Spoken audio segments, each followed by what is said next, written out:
This is an All Ears English IELTS episode, How the Pros Prepare for the IELTS. Welcome to the All Ears English podcast, downloaded more than 5 million times. We believe in connection, not perfection. But today is a special Test Talk episode. We have Jessica Beck, the Examiner of Excellence, author of 12 test prep textbooks, and Lindsay McMahon, the English adventurer. We are here today to help you get the score you need on your next exam. So let's get started. In today's episode, you'll hear from Jessica Beck, the Examiner of Excellence, and she'll tell you what the one key is to passing the IELTS exam. Hey, Jessica, how's it going?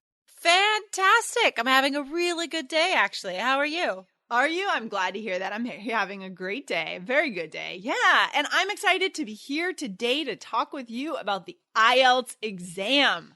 Yeah, there are so many questions about IELTS. There's it's not the easiest test to take. It's not the easiest test. Right. But a lot of people are taking it nowadays. Isn't that true? Tons. It's actually designed by Cambridge in England and IDP in Australia. And it's the most widely accepted test to get into universities that teach in English. So universities in any English-speaking country accept IELTS now. Interesting. That's good to know. And what about also professionals? Do some professionals end up taking it to get jobs in different parts of the world too? Oh, for sure. Interestingly enough, immigration also requires people to take IELTS before they move to Australia or England. Like if you're going to be a nurse in another country, even if you already speak English, you have to take the IELTS test. And yeah, more and more employers, as they realize the level they need from their employees, like the English level has to be pretty high now. So TOEIC doesn't always cut it. And IELTS is more difficult. It tests more academic English. So yeah, right. Even employers are starting to require it now. Right. And does IELTS really test those spoken communication skills more even than TOEFL, would you say? Or is it about the same? Oh no, I'm on the IELTS side. For sure. I think it's a more valid exam. I mean, How often in your life do you sit and talk to a computer and record yourself? Good point. Yeah, that doesn't happen. I mean, you're not going to close a deal by staring at a computer and recording a voice memo or something. It's in person. It's face to face. That's a really good point. Yeah. Yeah. So I think the IELTS test is in that way. I think it's easier than TOEFL because it's more real. I mean, you're talking to a real person. You're writing with pen and paper. So yeah, I think actually it's a valid test of one's English level. Yeah, I mean, you're right. We don't talk to computers to make business deals or to make friends, to establish, any kind of exchange or relationship. So it doesn't make sense to test our ability to talk to a computer. It makes more sense to integrate the nonverbal skills and the eye contact and make it a real speaking situation in the exam. Yeah, exactly. And that's I think it helps students as well when they get to the test, if they meet the examiner and they realize that this is a real person and she or he is not here to, make me nervous or ask me really tough questions. They're actually just there to have a conversation with you and see how well you speak. So right. That was one of my questions for you. I mean, sometimes a lot of students that I work with, not for IELTS, but just for general English skills, say that they tend to freeze up when they're in front of a native speaker. So I was wondering which could be more nerve-wracking, the computer or just being in front of the real person, but I guess it's generally the computer.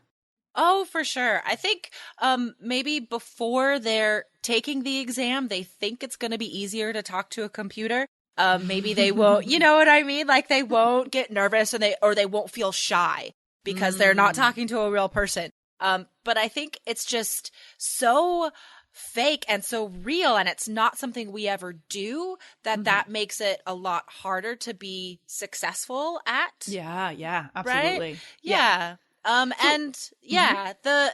IELTS test, there's 3 parts of the speaking test. And the first part is the easiest question. So it really is just there to get the student relaxed, and just have a conversation like, do you enjoy shopping? What mall do you go to? Like stuff I like that. Yeah. So they kind of ease you into it then. Yeah. It's not just tough scientific questions. It's mostly just a conversation. Good. That's great. Well, we can definitely help our listeners with that in that case. Excellent. And so why do most people not get the score that they need? I think it's because they don't have balanced practice, honestly. I think students tend to go in extreme directions. Either they're doing too much of the textbook, which I know that you've been talking about on the other podcast, right? Right. And that's a really big mistake, actually, when you're doing test prep, because in order to do well on IELTS or any test for that matter, you of course have to study the test and use practice test books. But you also have to balance that practice with real life English, talking to native speakers, watching movies, listening to music, reading the newspaper. All of those things will help you score higher on the IELTS test. Okay, so balancing out your preparation and making sure you're kind of integrating all the skills. That makes sense. Yeah. I like that. It's easy to get sucked into a textbook, right? I mean, it's kind of low pressure and we can stay home and we can just do it. And maybe it doesn't cause us to kind of face our fears, right? Because we know we all have those fears when it comes to speaking a new language. But in the end, right. Yeah, of course. And speaking as a textbook author, I think we make promises that the textbooks can't keep sometimes. Okay. So don't always trust the cover that says that this book is all you need, because it's not true. It's good marketing. I think I just gave away a secret, but my books are good. Just kidding.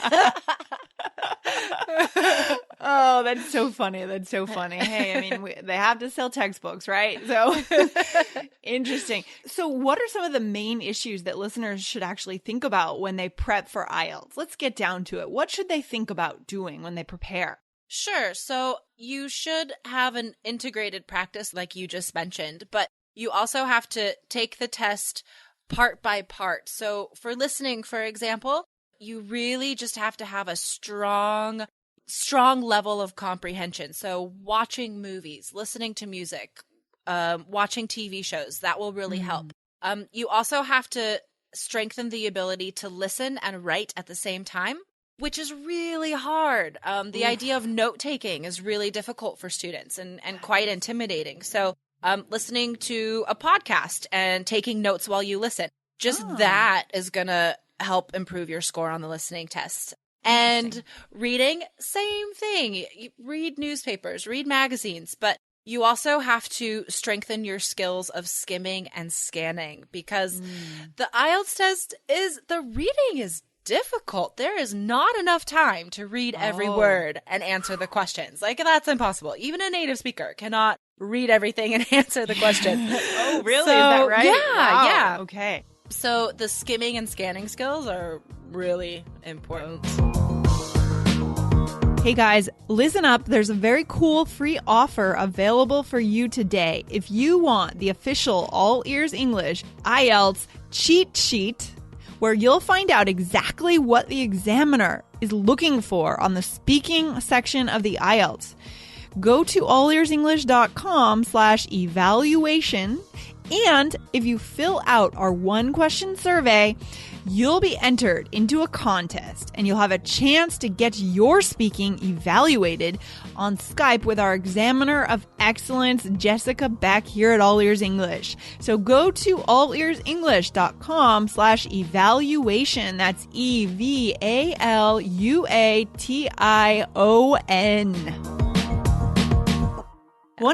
I have one question for you about listening. So when our listeners go and choose material for listening practice for IELTS or just for general learning, what do you think, Jessica? What percentage of the material should they aim to understand? Like, should they just, what's your thought on that? That's a good question. I think the most important thing is to be honest with themselves that 100% is not going to happen. Okay. Students get really discouraged when they can't understand every word. But you know what? You're not a native speaker, and understanding every word should not be your goal right now. You have to have an attainable goal, something that is honest, that you can achieve in the near future. So, depending on your level of study and how long you've been studying, maybe just start with understanding the general idea, you know, and if you can get the general idea of what they're talking about, awesome, good job. And then, you know, two months from now, try and understand maybe half of what they're saying. Yeah. It's always a tough balance, isn't it? Because listeners, they want to, or learners, they need to find something that's going to stay motivating for them. So they want to understand just enough so that they stay motivated, but not too much so that it's too easy.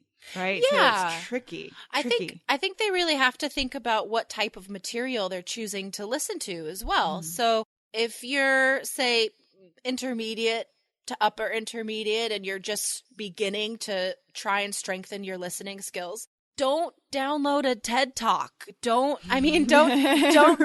don't go for like the most difficult thing. Try sitcoms. You know, try a sitcom where you can turn on the subtitles and read it in English as well. Try podcasts like All Ears English that are made for non-native speakers. And I know one good podcast for more beginner to intermediate listeners is ESL Pod. That's a nice one that a lot of listeners really like because it's quite slow. And that's great. Yeah. Yeah. So there's lots of stuff out there. Yeah. I think there's another breaking news English that uses real authentic news articles, but reads it very slowly. I like that. Yeah. Sometimes it's good to balance with some more kind of high beginner, intermediate level content and then stretch yourself to something harder. Yeah. Let me ask you one more question about the test here, Jessica. So if our listeners want to maximize their time, and if they only have a short time to prepare for the IELTS, what's the most effective thing they can do? Like, how should they spend their time? Oh, well, that's a tough question. I think you first have to make an honest plan with yourself. So, for example, if you are taking the test in 1 month, then sit down and every day plan one test practice and one general English activity to do. So, for example, if Monday is your listening day, then you're going to watch 2 sitcoms and take notes while you watch it. And then for the test practice, go ahead and do a section 1 test practice online. And just do that every day. Balance the general English with test practice. And of course, give yourself a couple days off as well. Of course, right? I like that. So you're integrating the practice with the work. You're not just saying, we're going to work for a week and then we're going to take a test at the end of the week, a practice test at the end of the week. You're integrating the practice into the actual studying. Yeah, I think if you watch yourself get better as you go, then that helps to increase your confidence. And if you're faced all of a sudden with a test at the end and you don't know what to expect, then you're not going to do as well. So just get used to things slowly, I guess. Yeah, absolutely. Wow, this has been great. Thank you so much for this advice, Jessica. We're so excited to we're going to be focusing, guys, on IELTS for the next couple of episodes. And we're looking forward to having conversations with you guys, our listeners, about what your biggest challenges are with IELTS. Okay? So one thing that you guys can do right now, if you want to have a chance to win a 15-minute evaluation with Jessica, our examiner of excellence on Skype, which is such a cool opportunity, isn't it, Jessica? I'm super excited to be able to meet with a listener, and hopefully we'll be able to do more prizes like this later. So I hope so. I mean, this sounds like a great opportunity. So, Jessica, you've also prepared a little cheat sheet, isn't that right, for the IELTS? Yeah, this cheat sheet is focusing on the speaking test. So, something to remember that even native speakers, when they go into the speaking test, they don't get a perfect score because they don't know what the examiner wants. So, I have prepared a cheat sheet that will tell you what the examiner wants in order to give you a 7 or higher. That's what a lot of people are aiming for. So if you're trying to score up there, score a 7 or above, this is going to tell you how to do it. Excellent. That is the hot number, isn't it? So we're going to get you guys to the 7.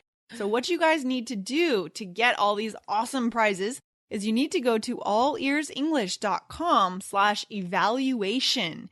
So that's allearsenglish.com/evaluation.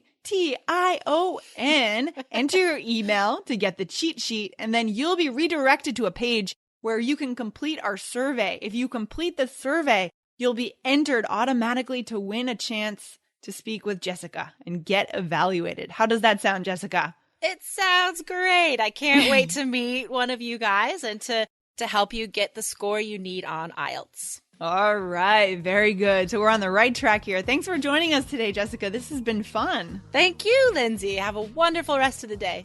You too. Take care. Thanks. Bye.